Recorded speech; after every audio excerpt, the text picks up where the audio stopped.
everybody. My name is Nikki Gill. I work at Beyond Survival, which is actually a sexual assault resource center for Grays Harbor County. And though our focus is sexual assault, we still focus on suicide prevention because those two intersect, as we know. So this is called QPR. It's Question, Persuade, Refer. It's just one of the many programs designed to help prevent suicide. So we're going to be going over this today.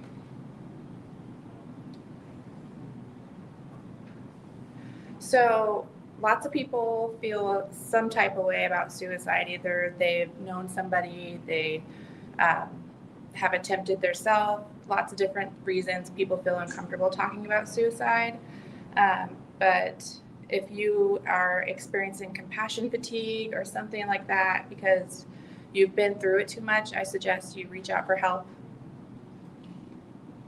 So the learning objectives is just to increase the awareness and the stigma around suicide as a public health issue as opposed to just a personal issue. How to recognize somebody at risk for suicide, how to question, persuade, and refer someone who may be suicidal, and how to access local and national referral resources, and how to offer hope and save a life. So what is the purpose of QPR? It is not intended to be a form of counseling or treatment. It is intended to offer hope through positive action. So we're going to go through some myths and facts. So myth number 1, nobody can stop a suicide, it's inevitable. The fact is, if people in crisis get the help they need, they may never attempt suicide again. Asking a person about suicide will only make them angry or increase the risk of suicide. That's not true. People often appreciate someone asking them directly, indirectly, however you choose to ask. It opens up the communication. It opens up a conversation about what's going on with people. Only experts can prevent suicide, like doctors, therapists. That's not true. Anybody can. I always feel like it's, like it says, it's everybody's business. Like, I always feel like everybody is important and we should all care about everybody. Most people consider suicide don't communicate their intent during the week preceding their attempt. That's a myth. They often do give some kind of clue, whether it's direct or indirect clue. People who talk about suicide might often try or even attempt an act of self-destruction. Those who talk about suicide don't do it. That's a myth. When somebody is talking about it, you need to ask, do they have a plan? Do they have the means? What's going on with them? Once a person decides to die by suicide, there's nothing anybody can do to stop them. That's a myth. It's the most preventable kind of death, and almost any positive action can save a life. So just asking somebody the question, just reaching out, like a card, a letter, something, anything to show that you care about that person and that you want them here helps. So how can you help?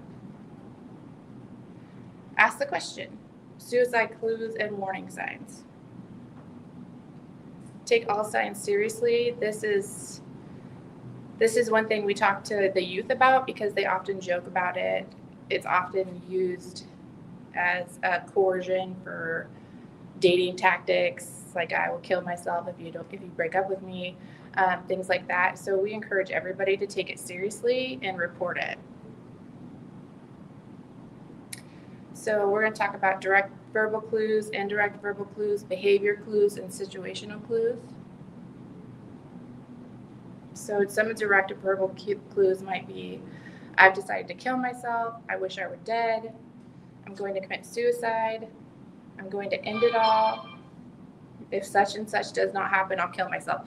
Like I said, you saying, like, if somebody breaks up with me, I'm going to kill myself. We hear that a lot in our line of work. Or if I don't get this job, or if this doesn't happen, I'm going to kill myself. That is a big one.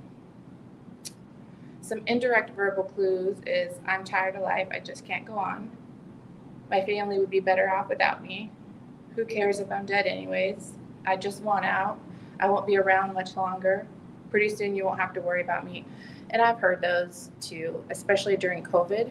I think a lot of youth had a hard time during COVID, and I heard a lot of these from a lot of youth.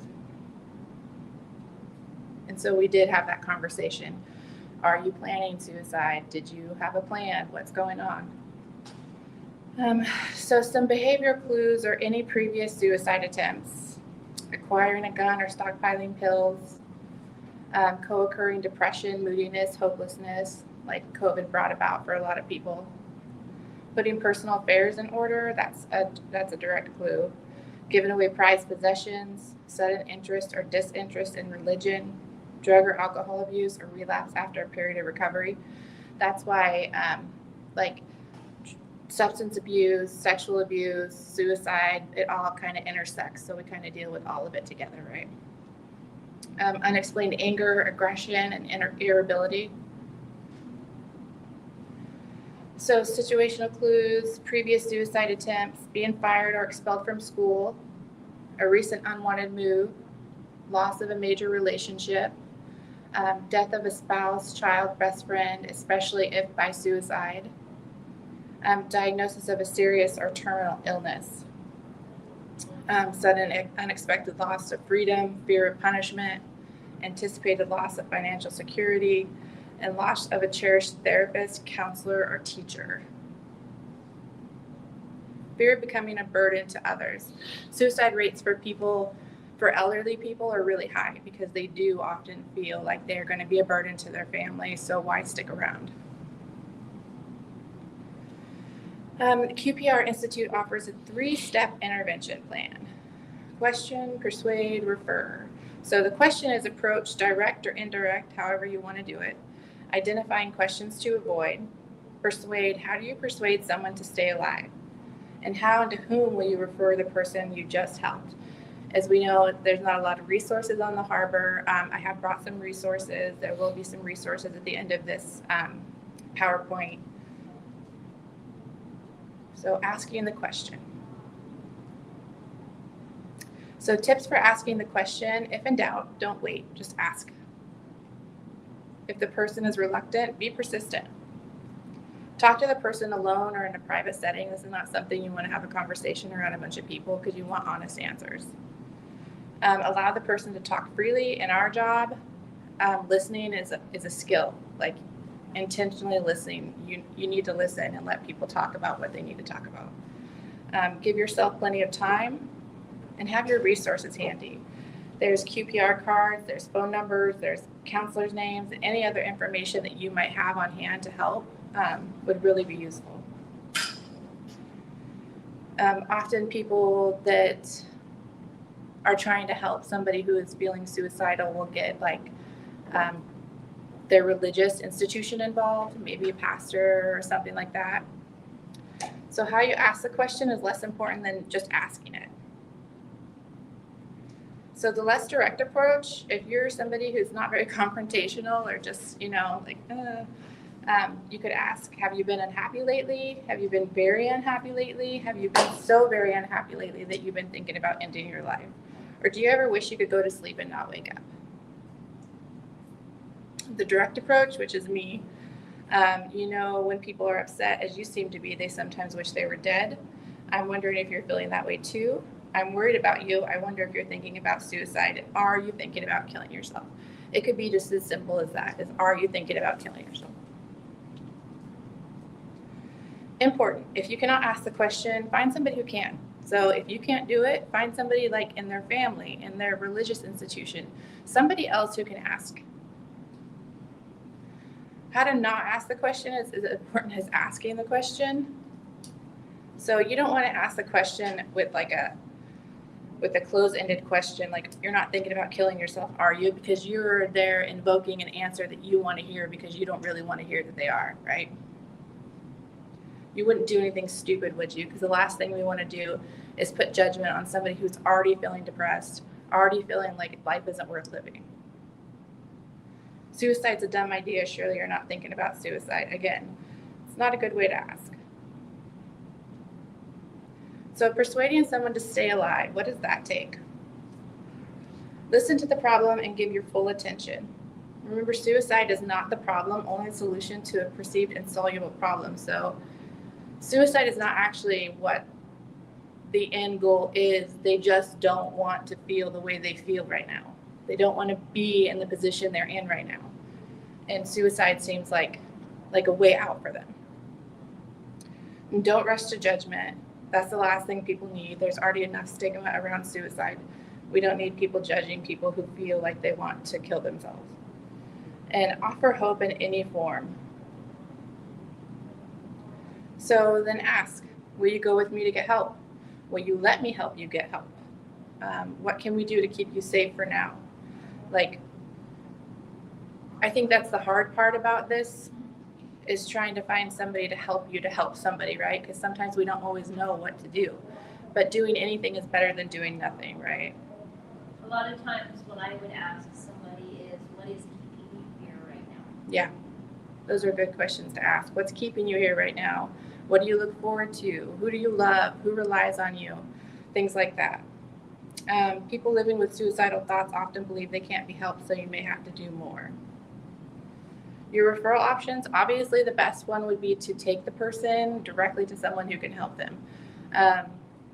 You could take them to the ER. If you didn't know what else to do, at least they would be safe right then,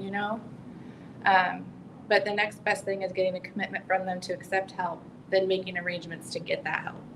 So even if somebody's like, I'm going to kill myself, and you're like, well, do you have a plan? And they're like, no, I don't have a plan. And you can be like, well, what if we did this? What if we went to your counselor? What if we went to your preacher? What if we did this together? Would you do that with me? And if they say yes, then at least they made the commitment, right? The third best is a referral, is to give the information to somebody, in a good faith commitment not to attempt or die by suicide. So any willingness to accept help at some time, even in the future, is a good outcome. So since almost all efforts to persuade someone to live instead of attempt suicide will be met with agreement and relief, don't hesitate to get involved or take the lead. So pro tips for effective QPR. Offer encouragement such as, I want you to live, or I'm on your side, we'll get through this. Get others involved, family, friends, brothers, sisters, pastors, priests, rabbi, whatever, their physician, like whatever it takes for youth, get their school counselor involved, get their principal involved, just whoever that might be in their life a lot can be involved and keep kind of watch on them. Join a team. Like if this is somebody close to you, then maybe you can be invited to be on the team with them to help get them through this time in their life.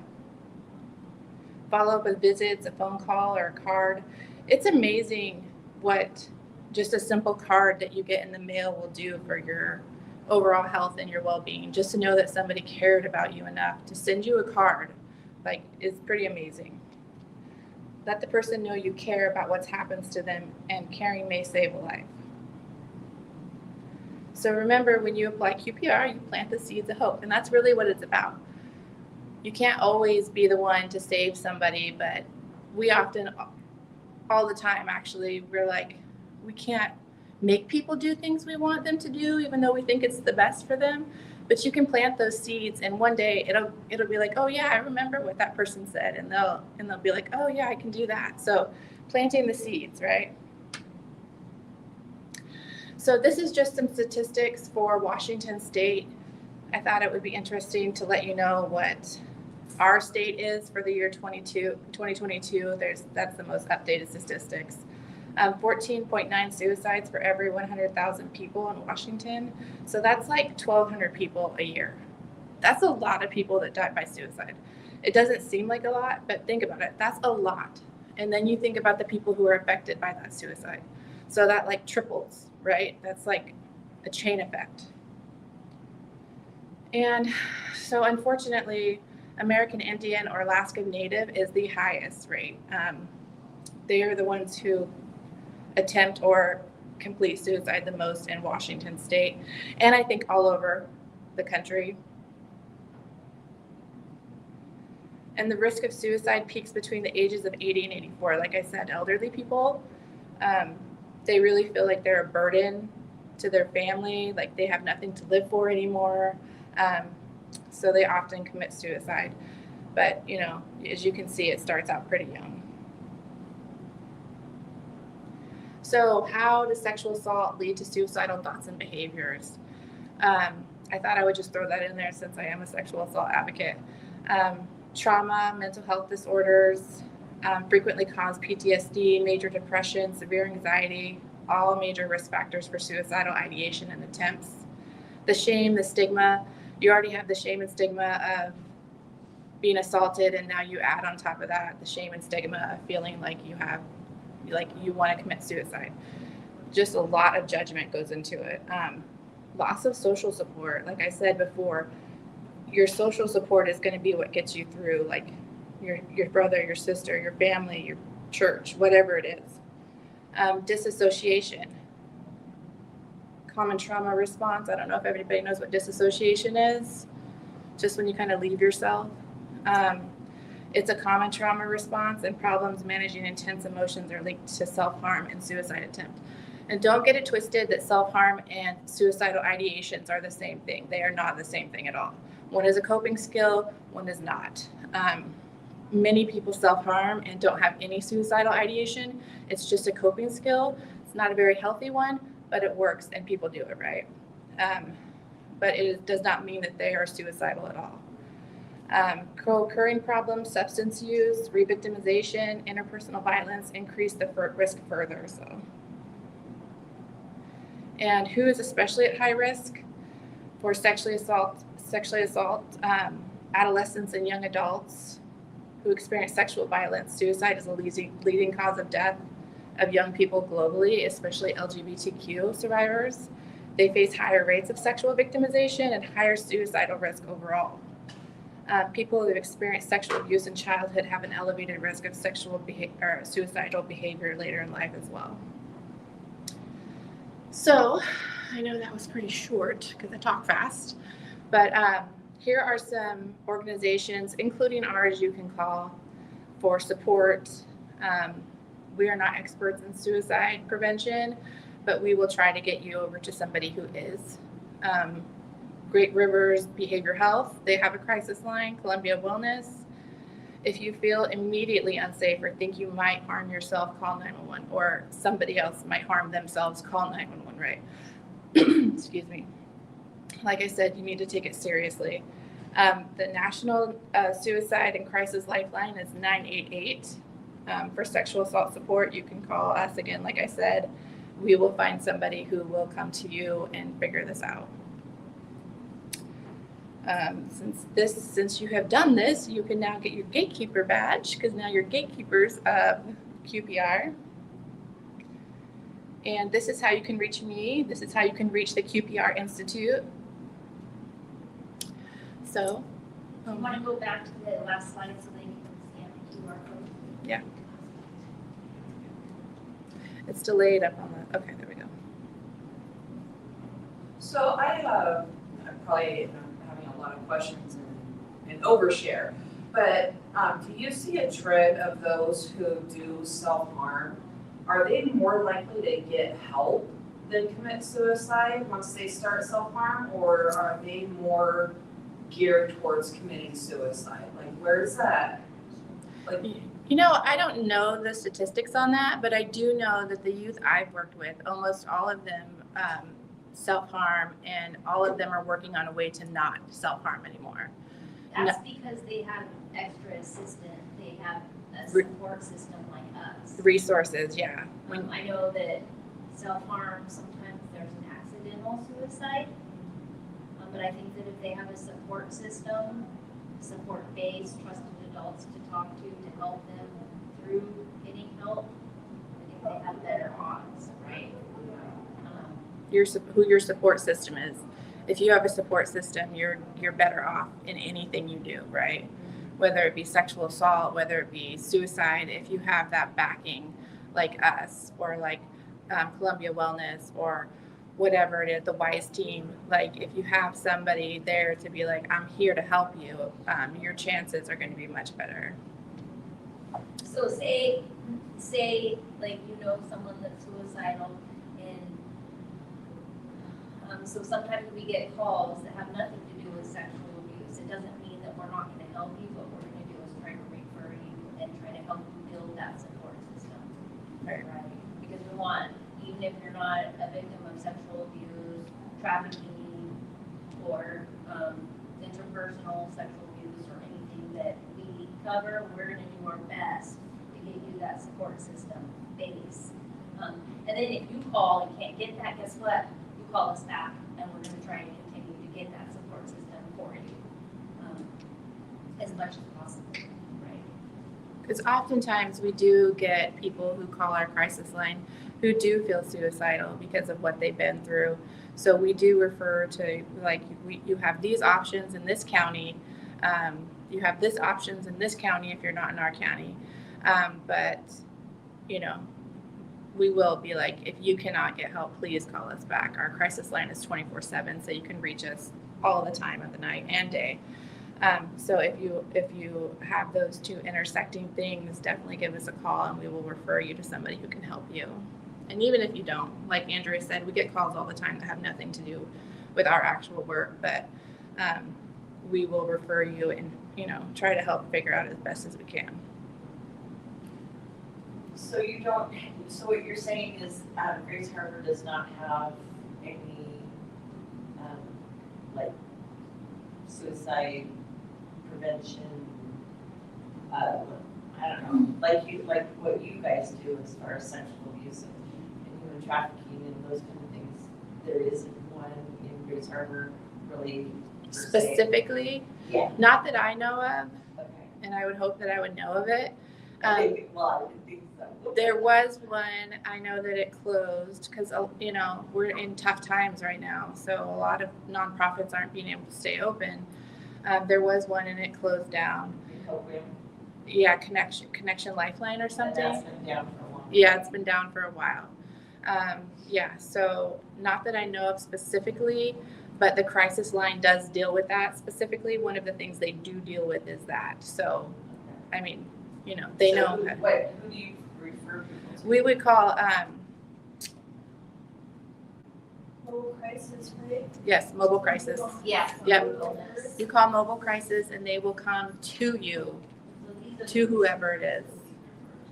Yeah, that's who we would call the mobile crisis, and they will come to you, like two people will come. Us at our office morning with the client. Oh, And okay. then, Yeah. triage that out. So we would never just be like, oh, you feel suicidal, here's a referral. We would be like, come, let's do this together.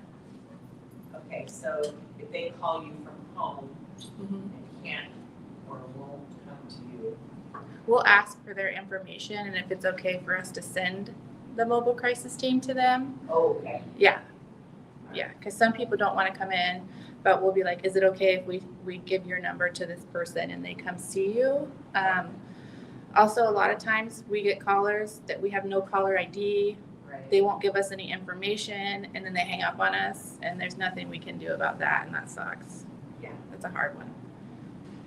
Or immediately, if someone is not in immediate danger to themselves, there's a really excellent resource. It's online, but they accept most insurances. Unfortunately, they don't accept Medicare, but they accept Medicaid and private insurance, which is kind of a barrier with WISE program, for example. It's called Charlie Health. I was gonna say, is it Charlie Health? Yes. I'm really passionate about that program. They serve people from ages Yep. 8 to 64. Yep, they came to our office That's and great. we work with them as well. Yep, Charlie Yeah. Health. Yep. Yeah, they're really awesome. So Yeah, they are. Because there's a lot of barriers sometimes to finding professional help, right? right. We refer out to counselors all the time, but sometimes their insurance isn't the right insurance, and it's just it's frustrating, but we keep working on it. And it helps with a lot of people on transportation and just that peer support as well. Yeah, definitely. Go Go ahead. gonna say, across the street at the Summit Pacific Health Clinic, we have a walk-in behavioral health clinic. So if there's anyone that is on that verge, but they wanna get help, like, they just drive to the clinic, check in at the front desk, and they'll be seen that day to get Oh, that's care amazing. care established with our counselors, all the resources. What they were told. We've been told that they're not accepting new patients. And we've been told that. It could have changed. That is everything. Mhm. That's my concern. Oh, That's awesome. That's really cool, yeah. Any more Yeah, questions? that's really cool because I've been at St. Pete's a few times where I know why someone came in to be triaged. They got triaged and they left. Yeah. Didn't know what was gonna happen. Right, yeah. I mean, going to the ER is a hard thing because ERs aren't really equipped to handle people who are feeling suicidal. Not against anything that the ER did, they're just Oh, not. exactly, but it's not They're the there to same. trauma, you know. Yeah, so if you can do something else to help, but I mean, last resort, you call 911 and get them to the ER. If that's your last resort, right? Any other questions? what kind of conversations would you encourage for those who have teens that are in that era where they don't necessarily understand what suicide is? So if they do say, oh, I'm gonna crash out on my video game and, kill myself or this or that, like they just blurt it out, but they have no awareness around it. Right. But like the ones that are at the school where they laugh about it or they talk about it, Mhm. like what are some of like the difficult conversations that we can have? Because I could sit and tell my kid, till I'm blue in the face, like it's not okay, it's not cool, like we haven't personally experienced it, like I don't want it to continue, but also how do we encourage our kids to stand up to the others who are laughing, making a joke out of it, Right. but educate it without sounding too preachy or overstepping. Yeah. Well, the cool thing now is I know of 3 schools in our county that have Hope Squad, which is attached to QPR. Hope Squad and QPR, that's what they follow is the QPR program. And Hope Squad is a peer-to-peer suicide prevention. So like my daughter was a president on Hope Squad and people would come report to her. Like that so-and-so said that they're feeling suicidal or so-and-so made this joke. And then she would be the one to report, and that takes the weight off other people. And peers are more likely to talk to each other than they are to talk to any of us adults. And so if you can get those kids in positions where they're in a club at school and be like, you know what, this is not okay. Now I have to report this, and it's not funny, is it? It's a real life thing. Yeah. So how many schools in Washington State have those? I am not sure. I know of 3 in our county. There could be more, but I know of 3 in our county, and they're big schools. Okay. So, and even if it's not Hope Squad, lots of schools have a peer-to-peer suicide prevention club just on their own. So that's pretty cool too. Because schools are recognizing this is a serious problem with the youth, especially after COVID. Yeah. So that's cool. As for conversations with your kids, it's really hard to get your kid to believe what you're saying. This is a serious subject and this is the consequences when they can't really tell consequences, Yeah. So it's just keep having those conversations with them all the time. It's kind of like planting that seed, and unfortunately, they probably won't take it seriously until someone they know commits suicide or follows through with suicide, and then they'll be like, oh, you probably shouldn't be saying those kind of things. Yeah. And we deal with that all the time, like with rape jokes that happen in school, right? That's funny, right? You say that, those jokes, like people playing video games, oh, I was just raped in that video game, and apparently that means you lost the video game. That's literally what they say. But it's not, it's funny until your friend gets assaulted, right? And then they don't say that anymore, right? Because that's the harsh realities of life. And so I think Nikki answered that really good. It's funny until it happens to you. But I think that you're doing the right thing. It's like that repetition is planting that seed. It's kind of like digging that seed into the soil by repetition. Yep.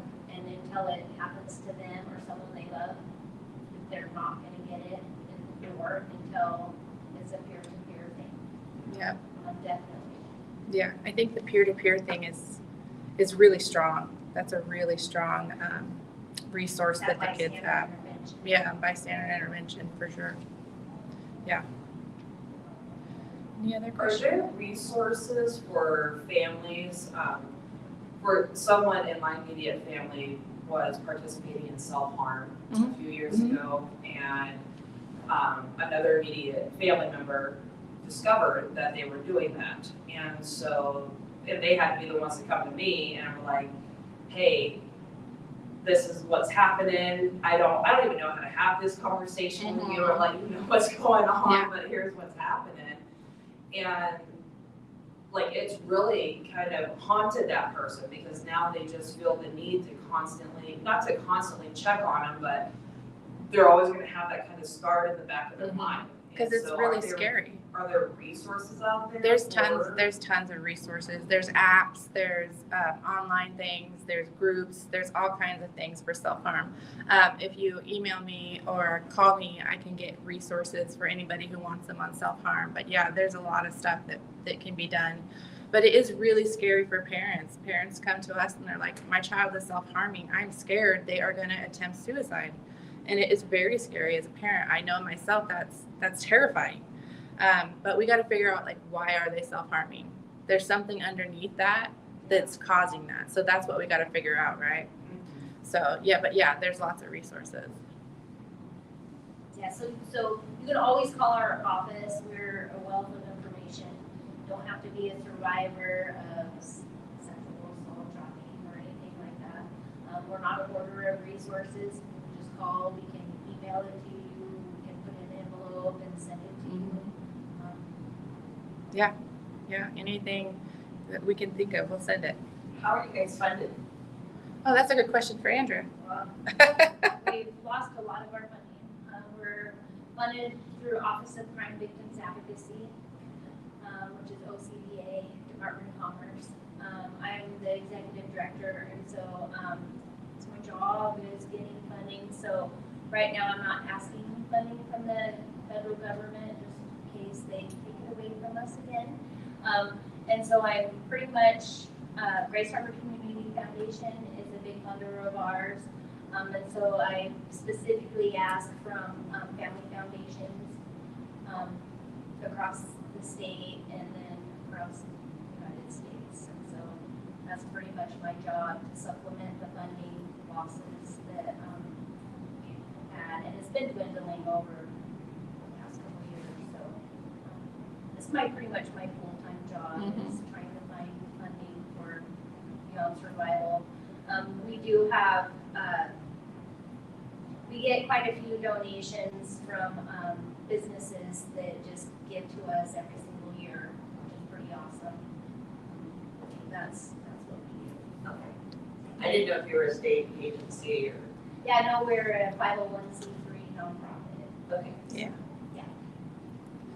Yep, funding is always an issue, but we're gonna rock it till the wheels fall off. Well, it always is in most, especially in mental health, so. Yeah. Mental health is always last. People just don't realize that, you know, that they're connected. Yep, everything's connected. Yep, it's all connected. It's part of the humanness, right? Right. Any other questions? 'Cause, like I said, call us, email me. You can email Andrea. I mean, you can Yes. find our website. You can find us on Facebook. You can Facebook message us. It doesn't matter. Like, and you can stay anonymous. Just be like, I would like some information on this. Will you just tell me on Facebook and we'll do it. So, Yeah, we do have a fundraiser it's called Fem Freedom Fair. And so all the proceeds go to us. There's gonna be speaker advocates, education, and the silent auction. And it's located in Aberdeen Art Center. So that's available to you guys. This is like the 4th year she's done this for us.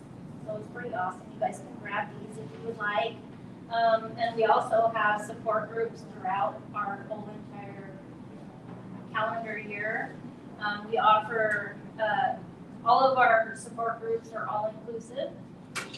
And so we have a Grow adult group that's starting up. We offer teen group 2 times a year, one in the summer, and then one, I believe, right around February. We have a Find Your Voice group, which is all inclusive too, so that means LGBTQ women and men. You can get them all in the room because we're that awesome. That's around building, learning more about healthy relationships and safe boundaries within your circle, your partner, best friends, whatever, all the way out to strangers. We developed that curriculum for that. We have Native women's group, Native teen group, and a Hispanic group, which we don't advertise out in the public right now, it's so not safe to do, but we offer that. And then we are doing a pilot project for a teen after-school program, which I'm really excited for, where we're gonna do kind of our prevention, so it's not gonna be all education, right? But it's gonna be our prevention, which we're gonna do bystander intervention, curriculum. And we'll probably do some kind of suicide Yeah, prevention as well. suicide prevention, it's still kind of in the works, it's gonna kick off in January. Healthy relationships, boundaries, and stuff like that, but we're gonna really try to, make it a community effort. And so we're gonna bring in, like, say, we're gonna actually, have an evaluation of what the kids want, right? So that's so important. And so it'll be like maybe artwork, have Grace Harbor College come in, local businesses come in, maybe the health department, all my words earlier today, I have a list at work. But other businesses, just so kids feel more of a sense, a sense of being a part of the community. Maybe they can get volunteer opportunities, but that's really important to be able to feel like a part of the community, and food, maybe field trips and stuff like that. So we're gonna try and kick that off in January, but we were gonna do it starting next month, but we really need to be intentional with this. So we're working in collaboration with, what Desmond today, Harbor Strong My Town Coalition. and My Town Coalition, kind of get their ideas of how to make this an effective drop-in, safe atmosphere for the kids to come and do something safe. Yeah. So we're really excited, and that was funded by Grace Harbor Community Foundation, so I figured we'd bring community into it. So we're really excited about that, so. Yeah. We would love for you to add Summit to your list, however we can be in partnership, support sponsors, volunteer opportunities. I'm launching a volunteer program, so that's something that we. So excited now. For. Yeah, Okay, absolutely. okay, yes, yes. And a question that someone had on here is, do you guys take volunteers? We do. Okay. We do take volunteers. There's a limited amount they can do because everything we do is so confidential. Of course. But yeah, at certain times we do take volunteers, Okay. Especially around Sexual Assault Awareness Month. which April. There's a lot of things to do for that whole entire month and a couple months leading up to it, because that's our big fundraiser campaign. Like, we need people to go out to places and hand out flyers, ask for donations and all of that. Yes, we do. Yeah. Yeah. The other thing I just want to say is if anybody knows of any suicide prevention resources, like Yes. you were saying, anything, just send them to me. I would love to add more to the list. If anybody knows something I don't know, because I certainly don't know everything, but that would be really great. And kind of not talking about it today, but there is books and things I could recommend for people who have experienced suicide in their life and are grieving that now, because that's a whole nother thing, right? So if anybody has experienced somebody who has completed suicide in their life, you can reach out to me and I can give you some ideas for books or things like that you might want to read.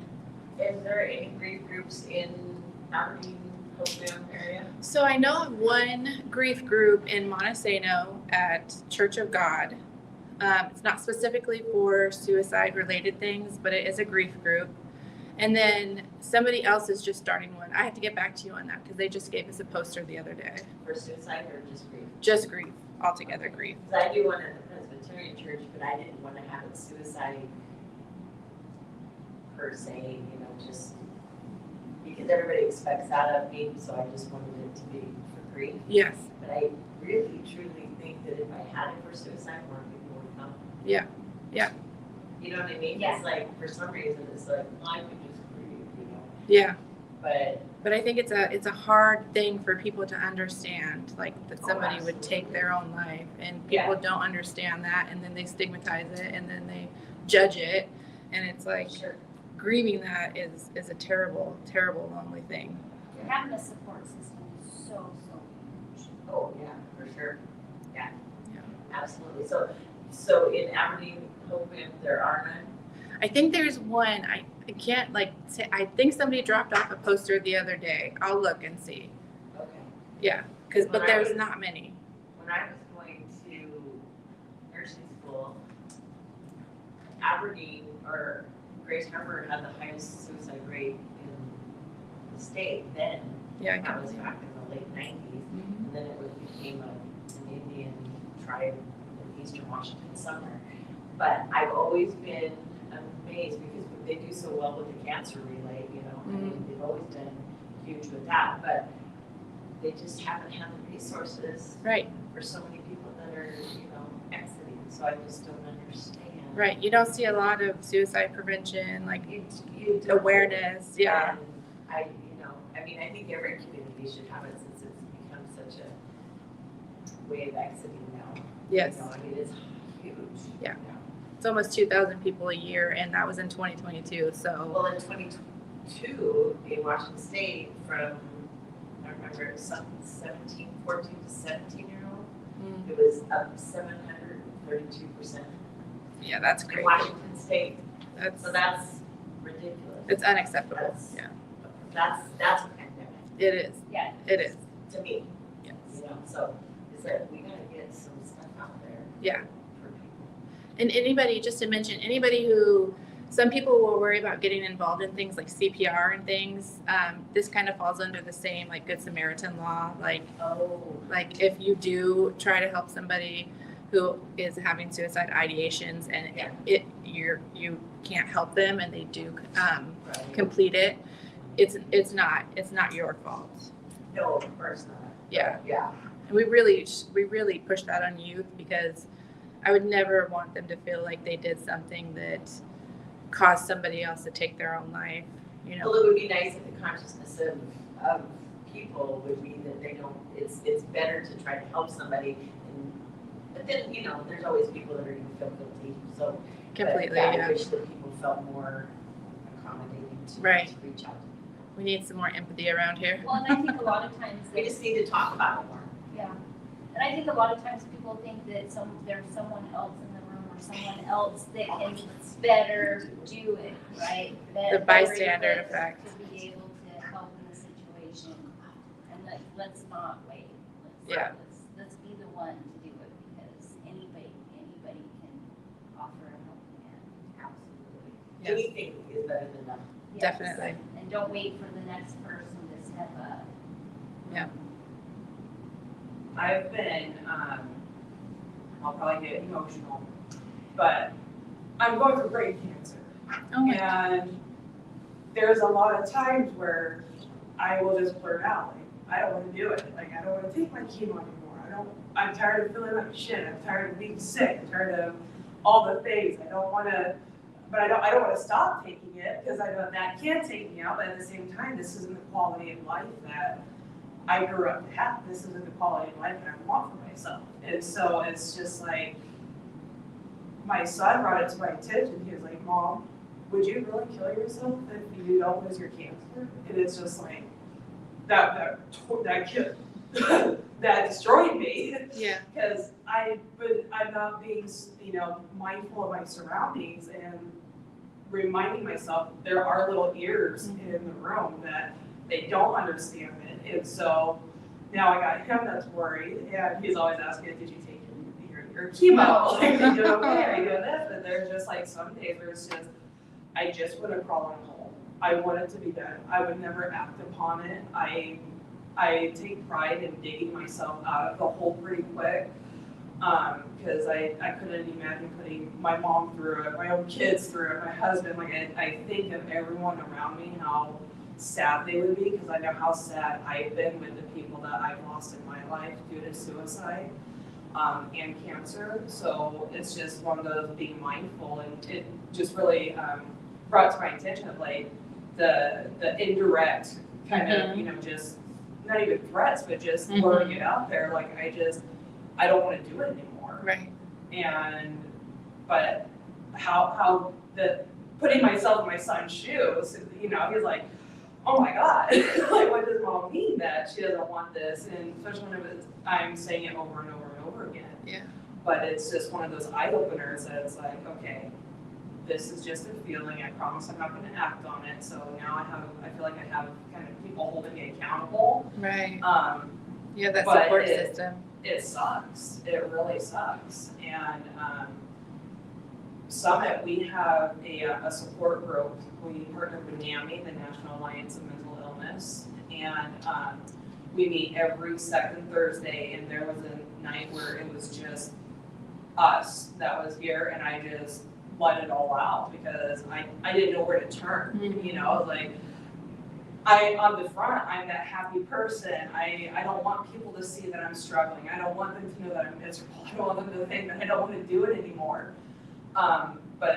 And then I start feeling guilty, and then I get the weight of the guilt that's on me. I'm like, well, then why am I feeling guilty? How I shouldn't even be feeling this way, and like all the things. And so, I came in, I just like, hi, I'm Ashley, blah, blah, blah. Like, and I just like barfed out everything that was going on because it was just so nice knowing that these people were just there to listen, just like all of you are now. Like, it just makes me feel better. Yeah. But it's also like, it's just being mindful of what you're talking about and having those difficult conversations, because I don't know what route I'm gonna go with cancer, you know, like if I don't fight, it could take me, but if I keep fighting, that's not a quality of life. So it's just all those things, but that doesn't necessarily mean I'm gonna run out and act on it, or that I want my kids to be victims of, you know, mom not being able to handle it. So it's just, it's a lot.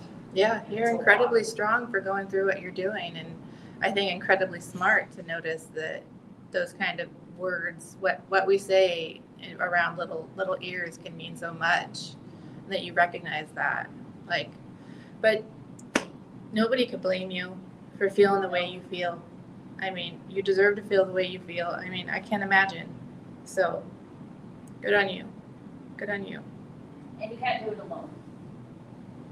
Yeah, and that's where it comes into the burden guilt. Is I don't want to be a burden. I don't want people to worry about me if I'm not feeling good, or sitting down rather than standing, or whatever, you know, checking on me. So it's like, I'll just sit here, I'll be the happy person, I'll get things done. That's okay if you do it for someone else. That's what I was just gonna say. I know you not all that well, but I know you well enough that you would do it for someone else. Absolutely. That's called human kindness. Yes. And that's what we all need more of. We're all in here this for world. each other. Absolutely. Yeah. Yeah. You're pretty awesome. Absolutely. Yes. Thank you for sharing that. Is there any other things anybody wants to talk about? No?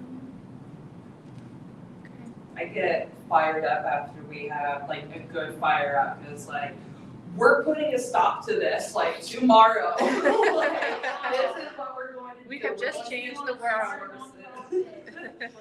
Yes, yeah, like we're gonna get you funds, we're gonna get it out there, we're gonna just keep going. And so I appreciate you guys coming here, because you help me probably in more ways than you even realize. And it just gets me really excited and something to look forward to, partnering. And okay, I know how I feel, how can I help others not feel this way, or kind of dig themselves out of the tunnel and so on, so. Yeah. Yeah, you can be an inspiration for everybody. Yeah, definitely. Yeah. yeah, just let us know anything you need and we're here for you. Yeah. We have a very small staff and you've met all of our staff. You met our whole entire staff except for our finance manager. She's pretty awesome too. So Yeah, true. we're here for you. Well, thanks for having us. And like I said, if anybody knows anything I don't know, please send it my way. I would love to have it. And thanks for having us. Here's all of this stuff.